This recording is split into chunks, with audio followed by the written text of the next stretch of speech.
மக்களே, அருள்மிகு மாசி பெரியண்ணசாமி திருக்கோயில், அரியூர் நாடு, கொல்லிமலை. இங்கே மக்கள் பாருங்கள், பரவலாக உள்ளே போயிட்டுருக்காங்க. சிறப்பான இந்த ஆடு கோழி அந்த வழிலாம் அங்கே நடந்துகிட்ருக்கு. நம்ம அவ்வளோ கிட்ட போக வேணாம், ரொம்ப சென்சிட்டிவான ஆள். இந்த வெட்டுறதெல்லாம் பார்க்கறதுக்கு கொஞ்சம் பயமாக இருக்கும். ஆனால் செஞ்சு வச்சாங்கன்னா ஒரு வெட்டி விட்டுருவேன். ஸோ அதெல்லாம் தான் நீங்கள் பார்த்துட்ருக்கீங்க. இந்த இடம் பார்த்திங்கன்னா கிழக்கு தொடர்ச்சி மலை எவ்வளோ ஒரு ரம்யமாக இருக்குது பாருங்கள்.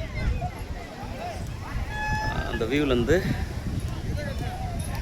உள்ளே தான் இந்த பெரியண்ணசாமிங்கிறது வந்து பலியிடுதல், கடவுளுக்கும் மனிதனுக்குமான ஒரு உணவு பகிர்வு இங்கே நடக்கக்கூடிய இடம். அது நிறைய மணிகள் இருக்கும், மேலே கத்தி நிறைய இருக்கும். வாங்க நம்ம போய் அதை கத்திலாம் பார்த்துட்டு வரோம்.